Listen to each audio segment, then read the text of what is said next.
अस्सलाम वालेकुम स्टूडेंट्स, ये लेक्चर नंबर 10.2 है। हीट का चैप्टर हमने स्टार्ट किया था और हीट के चैप्टर में हमने कल जो बात की है आपसे वो हमने हीट और टेम्परेचर के डिफरेंस की बात की थी। अच्छा, अब आज हम इसमें थर्मल एक्सपेंशन की बात करने जा रहे हैं। अच्छा, अब थर्मल एक्सपेंशन क्या होता है? एक्सपेंशन ड्यू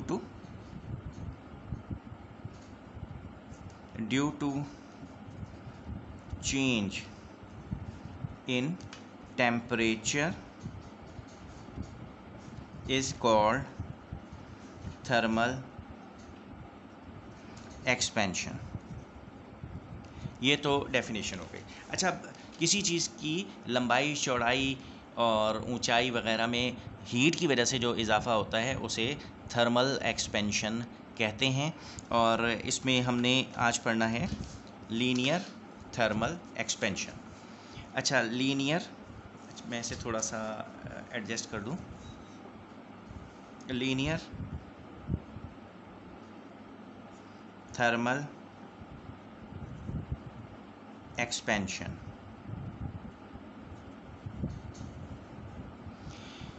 टेम्परेचर में इजाफे के साथ किसी ऑब्जेक्ट की लंबाई में जो इजाफा होता है उसे लीनियर थर्मल एक्सपेंशन कहते हैं। The change in length of a solid due to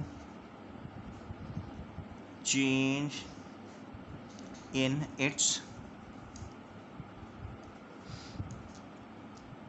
temperature is called linear thermal expansion। Practically जो चेंज इन लेंथ आता है किसी भी ऑब्जेक्ट की लंबाई में टेम्परेचर की चेंज की वजह से, उसे अगर डेल्टा एल से ज़ाहिर करें, यानी कि इफ़ डेल्टा एल रिप्रेजेंट, अच्छा मैं इसे थोड़ा बेहतर करके लिखता हूँ क्योंकि डेरिवेशन करनी है हमने। इसमें एक क्वेश्चन होता है लीनियर एक्सपेंशन का, prove delta L is equal to L1 alpha into delta T. ठीक है, ये क्वेश्चन आता है और इसके लिए हम प्रूव कर रहे हैं इस वक्त। तो फर्ज करते हैं let a rod at temperature T1 is L0 metres long. फर्ज करो कि एक रॉड है, लोहे की कोई रॉड, ठीक है, उसका कोई टेम्परेचर है, उस पर उसकी लंबाई है L0। मैं अभी इसकी डायग्राम भी बनाऊंगा, फिर हम इसकी बात कर लेंगे। And when temperature goes to T2 its length becomes L1। यानी कि मैं ये कहना चाह रहा हूँ कि फ़र्ज़ करो कि एक रॉड है, इसका टेम्परेचर है T1 कुछ भी फ़र्ज़ कर लो कि 10 डिग्री सेंटीग्रेड है। अब क्या करते हैं, आप इसे गर्म करते हैं। जब गर्म करते हैं तो उसकी लंबाई में इजाफा हो जाता है, ठीक है, और इस T2 डिग्री सेंटीग्रेड पर इसकी लेंथ में ये इजाफा हो जाता है, ये ठीक है। चेंज इन लेंथ को डेल्टा एल से ज़ाहिर करते हैं, ठीक है, और इस वक्त इसका टेम्परेचर T2 है। प्रैक्टिकली जो ऑब्जर्वेशन है, प्रैक्टिकली जो भी चेंज इन लेंथ आता है वो डायरेक्टली प्रोपोर्शन होता है इनिशियल लेंथ के। ये बात पता नहीं आप समझ पाए या नहीं समझ पाए। देखें, अगर कोई एक रॉड है आपके सामने, ठीक है, इसकी असल लंबाई है 1 मीटर। आप इसका टेम्परेचर 10 डिग्री सेंटीग्रेड से बढ़ा के 100 डिग्री सेंटीग्रेड करते हैं तो उसकी लंबाई में इजाफा होगा। लेकिन अगर कोई रॉड पहले ही इससे बहुत बड़ी है, यानी कि ये तो 10 मीटर्स की मैंने कही थी ना, अगर कोई रॉड है 100 मीटर की और उसका टेम्परेचर भी 100 डिग्री सेंटीग्रेड तक बढ़ाते हैं तो उसकी लेंथ में जो इजाफा है वो इतना नहीं होगा जितना इसकी लेंथ में होगा, बल्कि उसकी लेंथ में इजाफा भी बहुत ज़्यादा होगा क्योंकि उसकी इनिशियल लेंथ ज़्यादा है। तो इसलिए कहते हैं कि चेंज इन लेंथ जो भी होता है वो डिपेंड करता है इनिशियल लेंथ पर। दूसरी बात ये देखी गई है कि चेंज इन लेंथ का डायरेक्ट प्रोपोर्शन होता है चेंज इन टेम्परेचर पर। यानी कि अगर मेरे पास एक रॉड है 1 मीटर की, जिसका टेम्परेचर मैं 10 डिग्री से बढ़ा के 20 डिग्री सेंटीग्रेड करता हूँ तो इसकी लेंथ में इजाफा होगा। इसी रॉड का टेम्परेचर 10 से बढ़ा के अगर मैं 50 करूँ, जो कि पहले के मुकाबले में ज़्यादा है, तो क्योंकि मैंने इसे गर्म ज़्यादा किया है तो इसकी लंबाई में इजाफा भी ज़्यादा ही होगा। यानी चेंज इन टेम्परेचर ज़्यादा करूँगा तो चेंज इन लेंथ भी ज़्यादा ही होगा। दोनों इक्वेशंस को कंबाइन कर दें तो क्या आता है, delta L directly proportion to by combining we get, दोनों को कंबाइन करने से क्या मुझे मिलता है, delta L is equal to ये और ये लेफ्ट साइड पे क्योंकि डेल्टा एल है एक दफ़ा लिख दिया, और राइट साइड पे इन दोनों को आपस में मल्टीप्लाई करके लिख देंगे तो ये कंबाइन हो गई दोनों इक्वेशन। अब ये साइन जब बढ़ता है तो क्या आता है, equal and constant is equal to L naught delta T. अच्छा, डेल्टा एल किसके इक्वल आ जाएगा, एल ये कांस्टेंट होता है यहाँ अल्फ़ा, यानी डायरेक्टली प्रोपोर्शन का साइन भी अल्फ़ा से होता है और यहाँ कांस्टेंट भी अल्फ़ा ही है, तो डबल माइंडेड नहीं हुई।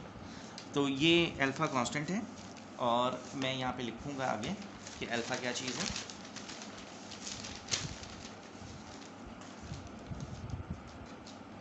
तो ये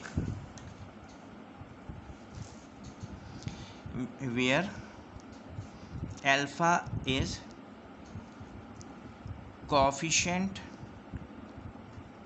ऑफ लीनियर एक्सपेंशन। अल्फ़ा का मतलब क्या है, कोएफिशिएंट ऑफ लीनियर एक्सपेंशन। ये क्या होता है, अगर एक रॉड हो आपके पास, उसकी लंबाई हो 1 मीटर, इसका टेम्परेचर हो 10 डिग्री सेंटीग्रेड, और आप इसका टेम्परेचर बढ़ा के कितना करते हैं 11 डिग्री सेंटीग्रेड। कितना टेम्परेचर बढ़ाना है आपने, 10 से 11 करना है, यानी कितना चेंज इन टेम्परेचर आ गया 1 डिग्री सेंटीग्रेड। तो जब आप इस 1 मीटर की रॉड का टेम्परेचर 1 डिग्री सेंटीग्रेड बढ़ाएंगे तो इसकी लेंथ में इजाफा होगा या नहीं होगा, कुछ ना कुछ तो होगा ना 1 डिग्री सेंटीग्रेड पे। तो किसी 1 मीटर के ऑब्जेक्ट की का टेम्परेचर 1 डिग्री सेंटीग्रेड इंक्रीज़ करने से उसकी लेंथ में जो भी इजाफा होता है उसे कहते हैं कोएफिशिएंट ऑफ लीनियर एक्सपेंशन, और इसे अल्फ़ा से ज़ाहिर करते हैं। ठीक है, और अल्फ़ा की डेफिनेशन हम बाद में लिख देंगे, वो जो इक्वेशन चल रही है उसे ज़रा आगे लिखें। ये मैंने जो डिफ़ाइन किया है ये आपने नहीं लिखना किसी भी जगह, ठीक है। तो अब आप आगे क्या लिखेंगे, तो हैंस डेल्टा एल किसके इक्वल आ गया हमारे पास, equal to alpha L naught delta T. अब डेल्टा एल में डेल्टा एल असल में क्या चीज़ है, डेल्टा एल है final length minus initial length. ठीक है, फाइनल लेंथ में से इनिशियल लेंथ को माइनस कर दें तो इस जगह पे क्या आ जाएगा, L1 minus L not alpha L naught, delta T को एज इट इज़ रहने दें। ये जो एल नॉट है इसे इक्वल के उधर ले आते हैं, L1 किसके इक्वल आ जाएगा, एल नॉट माइनस का इधर आके हो जाएगा प्लस का, और ये तो है ही प्लस का। यहाँ से अगर मैं चाहूँ तो एल नॉट कॉमन ले लेता हूँ, मेरे पास क्या बच जाएगा 1, एल नॉट बाहर आ गया तो यहाँ 1 बच गया, प्लस अल्फ़ा अंदर है, एल नॉट बाहर आ चुका, और ये अंदर डेल्टा टी। ये है लीनियर थर्मल एक्सपेंशन की इक्वेशन। अच्छा, अब अल्फ़ा को डिफाइन करें, alpha coefficient of linear expansion, bracket में लिखेंगे alpha the change in unit length due to unit change in its temperature is called coefficient of linear expansion। अच्छा, मैं जब लिखता हूँ तो ज़ाहिर है बहुत गंदा गंदा सा आता है, और मैं लिखता इसलिए हूँ कि जब मैं लिख रहा होता हूँ तो मैं बोलने में इतना स्पेस दे देता हूँ जितने स्पेस में आप लोग लिख सकें। ठीक है, तो मैं डिक्टेट कर रहा हूँ, आप उसे ही लिख लिया करें। राइटिंग मैं इसलिए करता हूँ ताकि मैं इतना टाइम स्पेंड दूँ कि आप भी उतने टाइम में लिख सकें, इससे मुझे अंदाज़ा रहता है कि आपने अभी तक लिखा होगा या नहीं लिखा होगा। ठीक है, तो coefficient of linear, the change in unit length due to unit change in temperature is called coefficient of linear expansion. इसे अल्फ़ा से ज़ाहिर करते हैं, और अगर इक्वेशन से मैं इसकी वैल्यू निकालना चाहूँ, ये याद है, ये इक्वेशन जो अभी पिछले पेज पे हमने लिखी है, delta L alpha L naught delta T, इसमें अल्फ़ा को अगर अकेला छोड़ दूँ तो ये इक्वल के इधर आ जाएगा, तो यानी कि यहाँ delta L divided by L naught into delta T, ये अल्फ़ा के इक्वल आ गया, ये इसकी इक्वेशन है। और अगर यहाँ से इसका यूनिट निकालना चाहें तो क्या बनेगा, यूनिट, हाँ यहाँ पे यूनिट निकाल देता हूँ मैं इसका, यानी आप देख रहे हैं कि अल्फ़ा यूनिट की हेडिंग डाल के आप alpha is equal to delta L naught into delta T. अच्छा, अब यूनिट में बनाने का तरीका ये होता है, डेल्टा एल का यूनिट क्योंकि लेंथ है इसका यूनिट आएगा metre, L naught initial length इसका यूनिट भी मीटर, डेल्टा टी इसका यूनिट डिग्री सेंटीग्रेड भी हो सकता है, केल्विन भी हो सकता है। यहाँ मीटर से मीटर कैंसिल, अल्फ़ा का यूनिट आ गया 1 डिग्री सेंटीग्रेड। डिग्री सेंटीग्रेड को अगर मैं ऊपर ले आऊँ तो ये आ जाएगा माइनस का डिग्री सेंटीग्रेड। इसे पढ़ते हैं पर डिग्री सेंटीग्रेड या फिर पर डिग्री, अच्छा पर केल्विन, केल्विन के साथ डिग्री नहीं कहते, ठीक है। तो अल्फ़ा का यूनिट क्या होता है, पर डिग्री सेंटीग्रेड या पर केल्विन, क्लियर। तो ये आपका हो गया लीनियर थर्मल एक्सपेंशन। अच्छा, अब इस पर एक न्यूमेरिकल दिया हुआ है, न्यूमेरिकल मैं सॉल्व नहीं करूँगा, ये जो न्यूमेरिकल है आपके यहाँ दिया हुआ है। अच्छा, कुछ ये देखें लीनियर एक्सपेंशन ये दिए हुए हैं कुछ सब्सटेंसेस, एल्युमिनियम का thermal coefficient of linear expansion इसके इक्वल होता है, ब्रास का इसके इक्वल होता है, कॉपर का इसके इक्वल होता है। ये आपके पेज 190 पर ये सब गिवन है। अच्छा, अब यहाँ पे ये न्यूमेरिकल दिया, सॉल्व्ड एग्जांपल दी हुई है इसकी। अब अनसॉल्व्ड एग्जांपल की लीनियर थर्मल एक्सपेंशन की मुझे नज़र नहीं आई, वहाँ वॉल्यूमेट्रिक एक्सपेंशन की मुझे नज़र आई है एक जगह पर। तो देखें, a steel rod has a length of 10 metre, एक स्टील रॉड है उसकी लेंथ है 10 मीटर, एल नॉट है 10 मीटर मेरी डेरिवेशन के हिसाब से, वरना L1 भी लिख सकते हैं। L0 जो मैं लिख रहा हूँ, L0 को मैं L नॉट पढ़ रहा हूँ, तो इसे आप L1 भी लिख सकते हैं, कोई फ़र्क नहीं पड़ता है। ये 10 मीटर है। The steel rod has a length of 10 metre at temperature 25 degree centigrade, ये T1 25 डिग्री सेंटीग्रेड है। Calculate the increase in length, जो इजाफा होगा इसकी लेंथ में वो बताना है, डेल्टा एल वो कितना होगा। If it is heated to temperature 35 degree centigrade, यानी T2 है 35 डिग्री सेंटीग्रेड, तो टेम्परेचर में चेंज कितना आया है, delta T that is T2 minus T1, यानी 35 में से 25 माइनस करेंगे तो ये आएगा 10 degree centigrade. Change in length का फार्मूला क्या होता है, देखें ये चेंज इन लेंथ इक्वल होता है, मैंने अपने फार्मूले में जो किया था, alpha into L naught into delta T. तो अल्फ़ा की जगह तो इसकी वैल्यू आ जाएगी, क्योंकि बात किसकी हो रही है, स्टील रॉड, और स्टील का जो कोफिशिएंट ऑफ लीनियर एक्सपेंशन है वो ये गिवन है यहाँ पर, ठीक है। इन्होंने बता दिया कि अल्फ़ा फॉर स्टील इज़ 1.1 10 की पावर -5 पर केल्विन, ठीक है। तो अल्फ़ा की वैल्यू हम यहाँ लिख देंगे 1.1 10 की पावर -5।